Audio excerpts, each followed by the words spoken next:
Assalamualaikum warahmatullahi wabarakatuh. Sahabat belajar yang berbahagia, pernahkah sahabat mendengar tentang cloning? Cloning adalah salah satu contoh hasil bioteknologi. Apa itu bioteknologi? Hari ini kita akan membahas tentang bioteknologi.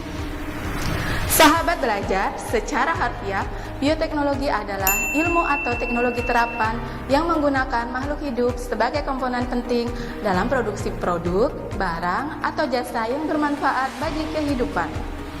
Sahabat belajar, bioteknologi terbagi menjadi dua jenis, yaitu bioteknologi konvensional dan bioteknologi modern. Bioteknologi konvensional adalah penerapan bioteknologi yang sudah digunakan sejak ilmu pengetahuan belum berkembang pesat. Contoh dari bioteknologi konvensional dapat ditemui dalam pembuatan makanan atau bahan pangan seperti tapai, yogurt, kecap, tempe, dan banyak yang lainnya. Yang kedua adalah bioteknologi modern, meliputi sejumlah teknik yang melibatkan manipulasi gen, sel, dan jaringan hidup secara sengaja dengan cara yang dapat diprediksi dan dikendalikan. Tujuannya untuk mengubah organisme atau menghasilkan jaringan modern. Contoh bioteknologi modern seperti bayi tabung, antibiotik, vaksin malaria, hormon BST, dan kalau sahabat belajar pernah dengar, yaitu domba Dolly.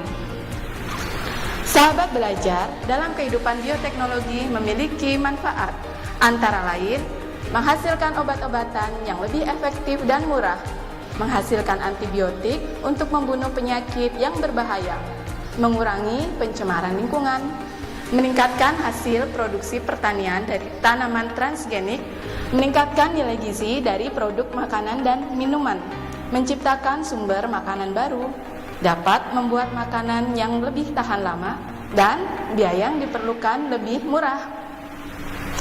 Sahabat belajar yang berbahagia, dalam kehidupan, bioteknologi memiliki beberapa dampak positif, yaitu di bidang pertanian dan peternakan. Bioteknologi modern dapat menciptakan bibit unggul. Di bidang lingkungan dan pelestarian, bioteknologi modern dapat mengatasi masalah pelestarian spesies langka dan hampir punah. Di bidang kesehatan, mampu menciptakan produk obat untuk penyakit. Di bidang industri, bioteknologi modern dapat menciptakan pemberantas hama secara biologis. Di bidang pertambangan, bioteknologi modern dapat digunakan untuk membantu manusia mengatasi masalah sumber daya energi. Namun, di samping dampak positif tersebut, bioteknologi juga memiliki dampak negatif, seperti bioteknologi dianggap melanggar norma budaya dan hukum alam. Bioteknologi dapat menimbulkan kesenjangan antara negara atau perusahaan yang memanfaatkan bioteknologi dengan yang belum memanfaatkan bioteknologi. Pelepasan organisme transgenik ke alam dapat merusak keseimbangan alam dan kelestarian organisme. Dan yang terakhir, bioteknologi dapat menyebabkan pencemaran biologi.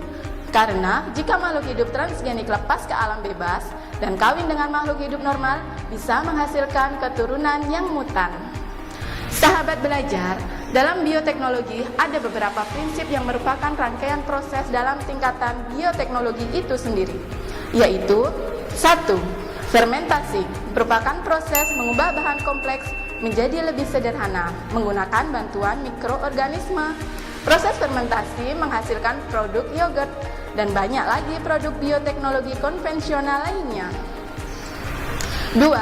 Rekombinasi DNA atau DNA rekombinan. Perubahan susunan DNA diperoleh melalui teknik DNA rekombinan yang melibatkan bakteri atau virus sebagai vektor atau perantara. Proses DNA rekombinan melalui 3 tahap, yaitu 1. Mengisolasi DNA, 2. Memotong dan menyambung DNA atau transplantasi gen atau DNA, dan 3. Memasukkan DNA ke dalam sel hidup. 3. Fusi protoplasma.